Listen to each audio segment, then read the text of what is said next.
Marin, how's it going, man? How are you? Pretty good, man.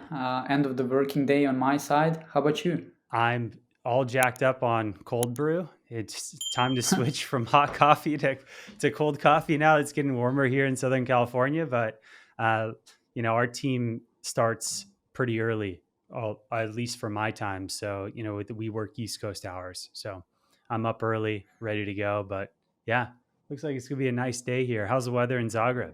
Not great. In the past few days, it's raining heavily. I'm not sure what happened. It should be pretty sunny, but it's raining, so hopefully it would end up like today or tomorrow. When does the weather get really good in Zagreb just overall in spring? Like it should be good at this point. Like in May, obviously the summer is when the weather is best, but it should start. I think this is kind of like a last touch of the of the of the spring with the rainy stuff.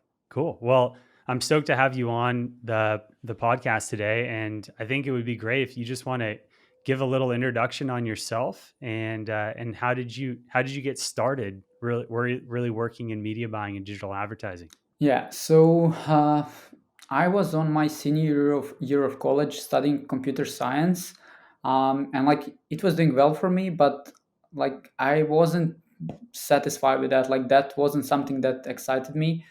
Alongside with that, I was pursuing a professional soccer career. So I was playing in a second Croatian division, which is semi-professional. But like somehow in the midst of all that, I stumbled upon digital marketing because I saw an ad for like digital marketing apprentice. So I kind of like started learning everything there is about it. Literally went through the like whole Google support documentation to kind of like, because I didn't know like what else to do. I was like watching YouTube videos, reading blogs. It even went like that far that I changed my topic of my thesis to like digital marketing in business environments. So like then after reading all of that, like there was no really place for me to kind of like learn that in practice, because like there was no point in me like spending the money just for the sake of learning. So luckily, friend of a friend was probably the only guy in Croatia at that time that was doing digital marketing. So I started kind of like working with him. Like it was perfect for him, but because he got a person that could like find the new audiences in the audience insight, kind of like export the list of the customer, stuff like that. All those like dumb things that you need to do on repeatable basis. And it was great for me because I could see how it works from a like kind of like real perspective, like for a real ad account that is spending money. So I started working with him doing all those small tasks. Soon I was like ready enough to handle the client on my own. So after that I started freelancing until I connected with Matt from the Inspire agency. Started working for the Inspire as a junior media buyer, then like mid, then senior media buyer, then head of performance, and I'm currently a partner at the agency. So basically, my whole digital experience is tied with Inspire all the way. Like from 2017 and days of like me being junior media buyer to currently partner at the agency. That's awesome. So cool. And tell me a little, like, what are you guys doing at Inspire right now? Like, are you guys purely focused on, you know, on a new client acquisition? Or are you guys focused on a specific channel? So, Facebook is sorry, Inspire is a boutique agency focused on paid social. Our bread and butter are Facebook ads. We do offer Google ads, conversion rate optimization, and TikTok ads for some of the clients, just because like some of the clients like to have one weekly call, chat with one team, pay one invoice. But as I said, Facebook is our bread and butter. We are a boutique agency because we realize that like if you scale with people, like the quality waters down, and we don't want to be another sausage factory. That's why we're a boutique agency. There's a handful of clients, limited clients, only the clients that are satisfying some of the needs that we have. But besides that, part of the reason why we are a boutique agency is because we have two internal brands, one in a skincare niche, one in a supplement niche. So it's kind of like mix of both. We're like agency and a brand. We know how to scale a brand. We know how to run traffic. Then we are kind of like applying learnings from one to another. Basically, what's working for our internal brands, we suggest to clients. What's working for clients, we apply to our businesses. So, like at the moment, it's a perfect mix because like agency is better cash flow and the brand is long Yeah. term. So it's working really well for Yeah. us. Short term, midterm, long term growth overall. Yeah, something Yeah, like that. that's awesome. And I'm curious too, just because like I've heard, I've worked with a lot of different agencies over the years, and like have a lot of friends running agencies and also running brands. I've actually have an eyewear brand that I acquired, about 2 years ago. And I'm curious, how do you guys operate internally when it comes to like dividing up resources and making sure, hey, there's people from the agency working on the supplement brand. Do you guys have in an internal process or structure just to make sure each entity is properly compensated? Yeah, so basically, whoever works for the internal brands doesn't work for the agency. I'm the only person, me and Matt. Okay, So got it. basically, Yeah. because it would be a different if we offer like a wide range of services. If we offer kind of like content creation, or if we offer I don't know, emails, or if we offer something additional. Considering we are doing only media buying, so in the agency there are only media buyers, only three plus me. So basically, all three senior media buyers. So basically, they do not work for anything for the internal brands. They just work for the agency. People that work for the internal brands are obviously customer support, web designer, video editor. Basically, they do everything for the internal brands. I'm the only person that kind of like does the media buying for the internal brands and does the media buying for the agency. Very cool. Nice. That's awesome. And how did you guys come up with the idea for some of these brands you guys are running? So basically, there's two different stories for those two brands.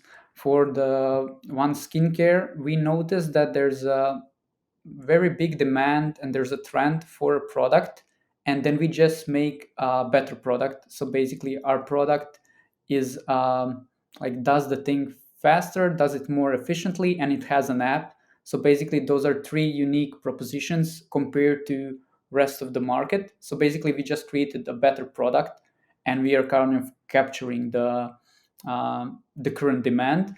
The other thing, the other brand, the supplement one, is that we noticed there's a huge gap because like everybody are taking proteins, but we created proteins or like and all the other supplements per specific categories, per specific sport. So basically, it's one of the most popular sports, and there's no supplements at all. All of those athletes from that sport are kind of taking generic supplements. So we just improved the formula because we saw there's a like huge opportunity there. Obviously, it's a bit harder now because um, people are not even problem aware, so you have to educate them. But it's kind of like a long term game. If you capture the market pretty soon, because there's no competition at all. So yeah, that's how we kind of like, one is that we identified there's an opportunity to create a market, and one is that we noticed there's opportunity to capture the demand. Very cool. Love it. I love the niches you're in both spaces. Very cool. Yeah, I mean, we choose the niches because like the key is to get that LTV. It's hard to be profitable on a first purchase on Facebook. Both supplements and skincare is something that you need to buy on a monthly basis. So basically, we can allow ourselves not to be profitable on the first purchase because down the road we will get that LTV from the customers. And those were two niches that we know are kind of like familiar, that are kind of like people are buying on a monthly basis. That's very cool. And what do you just switching direction a little, but obviously you guys focus a lot on paid, and I love, following you on Twitter and seeing your daily media buying updates on what you guys are seeing in the whole meta ecosystem. But what are some of the things or what are some of the trends that you guys are noticing right now when it comes to meta specifically as a channel that you guys are implementing for your clients and internal brands? Yeah. So if you ask me the same question like a year ago, I would probably say it doesn't look good. But since Facebook introduced Advantage Shopping Plus, which relies more on the machine learning, which relies more on the AI, the things have changed, and this is something that is performing great on majority of my ad accounts. It's really getting the results. There's not much complication there. You just put your best ads there, and it kind of like does the trick. What's happening inside, I don't know. It's kind of like a black box, but it's certainly working. It's not that it is just reporting more. It is actually, you can see the effect on your Shopify store in revenue. It's not just kind of like, hey, we are going to report more, or we are going to like attribute more to the view through conversions. So that's definitely one thing.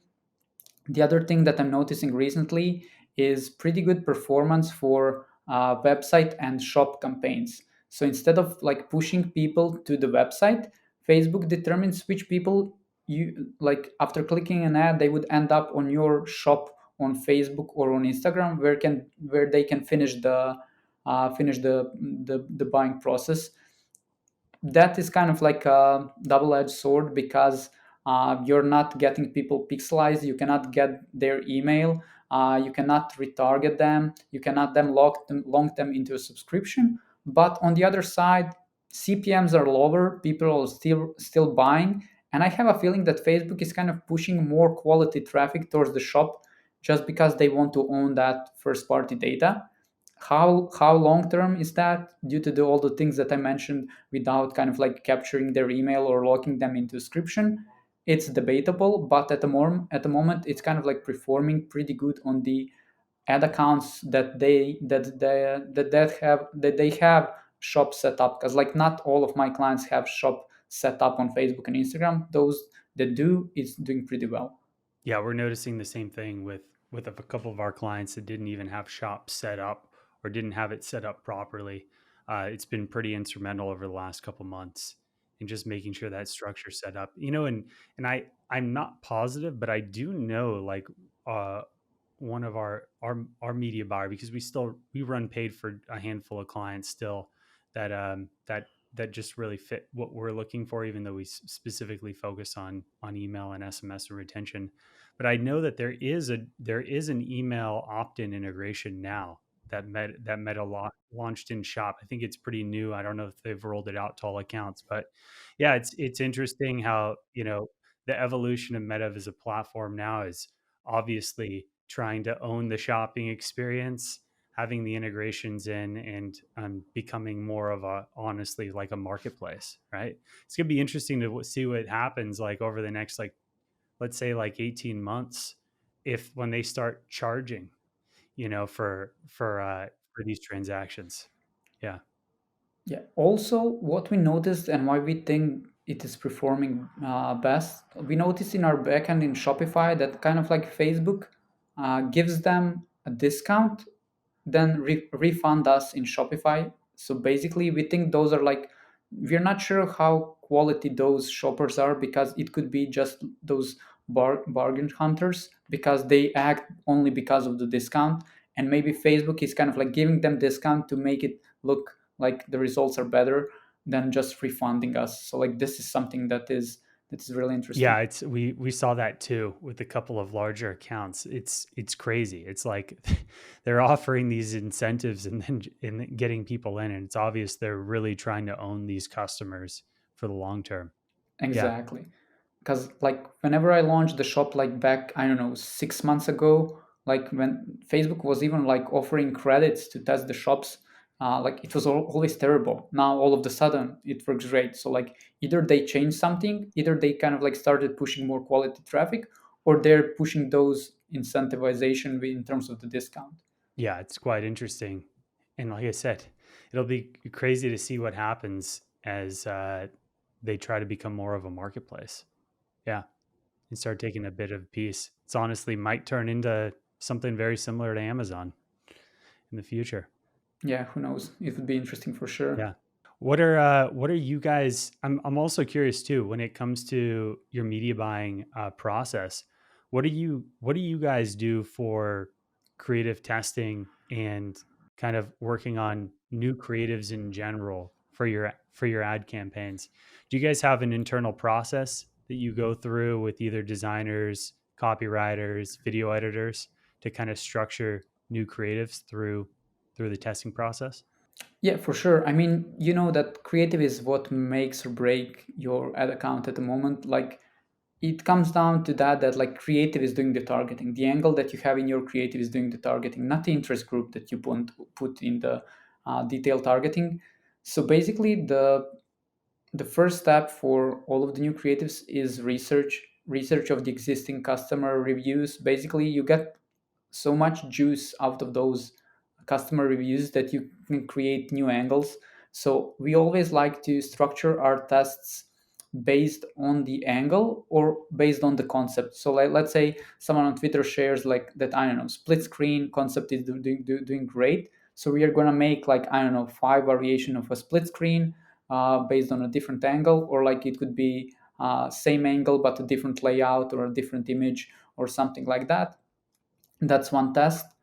We just kind of like briefed like it depends who we work with. For some of the clients, they have like their internal media buying team, so we'll just kind of like, sorry, internal creative team, so we'll give suggestions. Hey guys, we want, I don't know, 5 variation of split screen. For some of the clients, they working with the agencies that are kind of like providing the creatives. So whatever we get, we launch. We make sure that like everything is tested. We do not test on bid cap or cost cap, which can kind of like potentially get no delivery for some of the ads. So we like to have test per concept or per style per ad set in an ABO, and let Facebook choose the winner. We still think that spend is indicator of the success. If it happens that that creative spends the money but it doesn't deliver the results, then we would test all the other 4 like in a different ad set. Whatever gets some traction, that it gets like certain number of sales at the desired CPA, we move that into a scaling campaign and into our Advantage Shopping Plus. Based on the things that worked, we analyzed the numbers based on a thumb stop ratio, hold rate, and a click-through rate to actually see, okay, this is the hook that generated most interest. It generated the highest number of sales. So let's make more variation out of that. So it's always easier to work when you have data. Obviously, every creative concept is just an assumption. So we try to make those assumptions as best as possible based on the research from the existing customers, from the post-purchase service, and from the concept that we see are working on the different ad accounts. Let's say we found out that founder style is working on one of the ad accounts, so we implement that on like another 4 accounts, which is working really great. So those are learnings that you could have when you're working on the multiple ad accounts. If I did not have that one ad account, I would maybe not never test it. But then again, I see something on Twitter. If it sounds interesting enough and if it's applicable to a brand, we are going to test it. But then after we test it, majority of the decisions are based on the data. Very cool. And do you guys, I'm always curious just to ask other media buying teams and agencies, what internal tools are you guys using to stay organized? Are you guys using Airtable, Asana, ClickUp? Like, I'm just curious, what do you guys use to collaborate to keep all the information, especially on the ad creative testing side, organized? Yeah, so it again depends on the client. Most of the clients have their content stored or delivered to us via Air or on Google Drive or on Dropbox. So basically, the first thing is that we download the content, we upload it to a business library. So we are not uploading it at the time where we are creating the ad. We upload it in advance. So basically, when we create the ads, we just picked it. Then all the creative analysis is done in the ads manager and in motion, which actually kind of like bridging the gap between the media buying and the creative analysis. Because like all those people that are creative, they don't like ads manager, and people that are like into ads manager, they don't like to kind of like think about new ideas. So like when you have a motion that presents all of the data, it kind of like bridges the gap. So this is a like pretty good tool. You can create a report there. Basically, you get all the data there to a person that is responsible for like all the new iterations. regarding the keeping track of all our data. So some of the clients are using third-party tracking softwares like Triple Whale or Northbeam. Besides that, we keep track of all the daily stuff, um, of all the daily numbers that are important to us, like spend, CPM, CPC, click-through rate, purchases, AOV, conversion rate, stuff like that in our internal document like report sheet. uh, that's pretty much it. Besides that, all of the new tasks that are assigned to someone of us are either in Monday or in ClickUp. So that's basically like a project management, and all of the new examples for the ads are based on a foreplay. So we have a foreplay board for each of the client where we kind of like gather the inspiration from the niches. Like, I don't know, if you're a supplement niche, I'm gonna like gather different supplement ads that I can send over to creative team of the client and say, hey guys, look at this founder ad, it's crushing. Let's do something like that. Very cool. Yeah, I love the process there. I haven't had a chance to use Motion yet, but we're Triple Whale partners as well, and I would say 90% of our clients are on it. I'm curious, do you like Triple Whale versus Northbeam, or Northbeam versus Triple Whale more? So I think that they're reporting in a different way. I don't have personally, I don't have a preference. I don't think that like any of those is like a single sort of truth. I did notice that the clients that have that are kind of like in the nine figures, or they're having like multiple channels. I don't know, that they have like a regular, I don't know, direct mail, or they have podcast, or they have like TV. Those are usually on Norbeam because it Yeah, kind of like those bigger brands are on Norbeam. The ones that are kind of like starting, they can invest into it too, with exactly. Northbeam being a little more expensive. Yeah, yeah, Yeah. yeah, exactly. Personally, I don't have a preference. Whatever clients has, I use that. We have some clients that are using Cometly. We have some clients that don't use anything. So whatever client use, which we just adapt. And let's talk a little bit about what it's like to be running a company in Croatia. Something I'm super interested in and would love to live more learn more about from you. You guys are obviously based out of Zagreb, and tell me about like the team and kind of the structures. Is most of the team or all the team in Croatia right now? Do you guys have some people that are remote? Everyone's in person? Yeah, so we actually opened up an office in Zagreb year and a half ago.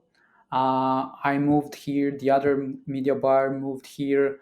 One girl that is doing Google Ads moved here. So basically, the core of the team that was remote before that moved here, plus one of the brand manager and founders. So basically, five of us initially were here, but as we started investing more into internal brands, we started hiring in Zagreb.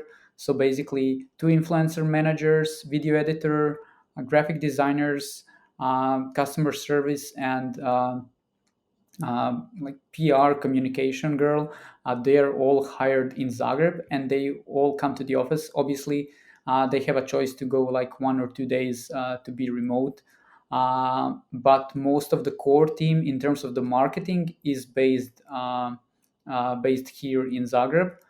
Uh, Besides that, we have some of the kind of like some of the like jobs like customer service or accounting or something like that is based like in Australia or in Philippines, because the agency is like my partner founded the agency in Australia, so some of the accounting stuff is still done there. But we kind of like have a feeling that building in person is totally different than compared to building like remotely. Obviously, sometimes I stay at home, sometimes someone from the team stay at home. But I think that the difference is between the agency and the internal brands. For the internal brands, you need people together. For the agency, it doesn't matter where I'm, or in Thailand or in US or in Croatia, because I do not speak to anybody else from the agency. I speak mostly to the clients, so I don't have connection. So I think those are two different things depending on what kind of like what business are we talking. The preferences are different. I couldn't agree more. I think the agency, you're totally, being there's companies all around the world. There's talent all around the world. You want to get the best clients and the best talent together. Not everyone's going to live within a half an hour to 45-minute drive of each other. Exactly. But I 100% agree on the brand side. If I was going to be running a brand that I was planning to grow to 7 or 8, 9 figures, 100%, it would be in person, having people there to really push projects forward and really, move fast. Because, as you know, is especially with the startup phase, like every minute of every day is essential to moving stuff forward. Yeah, Yeah, definitely, definitely. That's why we kind of like decided that whoever we hire for the internal brands has to be like here in Zagreb, like within like I don't know 45 minutes. So that turns out to be pretty good because all the people that we hired are still with us. So there's not much objection there. We'll see how it goes, but like we are in that startup phase still with internal brands. So I think it's pretty important that we are together in person. and what's the game plan with kind of Inspire and in the brands? Is the goal to really focus on scale these two brands? Is it to start more in the future? Like, where do you guys see yourself in another, year, 2, 3 years? Yeah, I mean that's really interesting. We had like a few smaller brands that we started that we kind of like wanted to test. We kind of like tested. We noticed it's not scalable, so we just kind of like sold the stock and that's it. Close the brand. In terms of these two that are currently active, I think that like the goal is to exit within. We don't have like a specific goal, but probably the goal is to exit at a certain point with both of those. What would be after that? Really don't know. Regarding the agency, I mean, agency is already like 7, 8 years old, and I think um, it would be alive even after we sold the brand. Obviously, if there's still need for media buyers, because like media buying role is evolving. You're not really that guy that wants to hack the algorithm, find the new audience. It going more into creative strategist role, building more landing pages, creating the offer, stuff like that.